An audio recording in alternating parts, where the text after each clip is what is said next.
Never before had he seen a wealthy young man so infatuated. Just because he noticed his female subordinate didn't eat Japanese food, he arranged for his secretary to prepare a steak. The employees had various expressions, wondering what was going on. Soon, the hotel's Michelin star chef personally served the steak and meticulously introduced the ingredients. However, while the food was delicious, Gina saw it as a kind of poison. Seeing Gina hesitate to eat, Carrie quickly asked his secretary to help her cut the steak. This meal made Gina extremely uncomfortable, and she suddenly remembered that she had Carrie's contact information. It turned out that Carrie had waited all night without receiving any messages from Gina, so he personally went to the hotel's VIP lounge. When he realized Gina didn't recognize his call, he handed her his business card. He wanted to find a place to eat and talk with Gina. However, Gina rejected him without hesitation. Seeing this, Carrie came up with another plan. He called his secretary to arrange a dinner under the pretext of a welcome party, inviting Gina to attend. Regardless of the outcome, he was determined to have this meal. As Carrie eagerly looked at Gina when she arrived at the restaurant, the following scene startled him. It turned out that the secretary misunderstood the situation.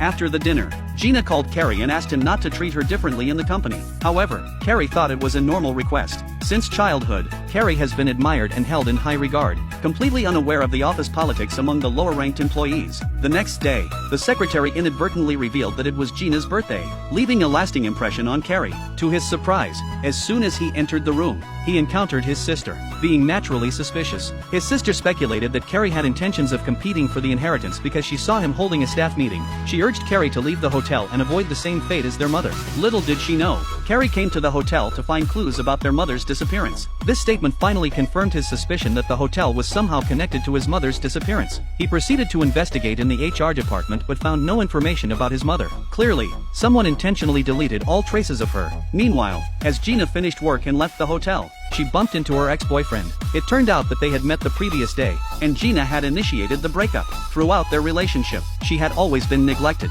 with her boyfriend prioritizing everything else over her. Despite her exhausted state, Gina accompanied him on a mountain climb. Just as they reached the summit, he received a phone call that led him to invite her to a hometown gathering. At the gathering, he abandoned her at the table, choosing to entertain a group of women instead. He completely disregarded Gina's feelings at the time. Even during their previous breakup conversation, Gina had considered giving him another chance out of sentimentality. However, when he received a call from a friend inviting him for drinks, he left her aside without hesitation. Gina realized that this man was beyond redemption, and as he watched her leave, he was still preoccupied with his friend's gathering. Despite having 10 seconds of green light remaining, he had the opportunity to explain himself, but he took no action. His current visit made him believe that he could easily win back his girlfriend's affection as he had done before. However, Gina had long given up on him. He mistakenly believed that her previous words were merely casual remarks made out of anger during their mealtime disagreement. This meeting solidified Gina's decision to break up, completely cutting off this 2-year relationship. However, even after leaving this place, she still felt sad and upset about it. But when she found herself exposed to the rain, Carrie's figure suddenly appeared behind her.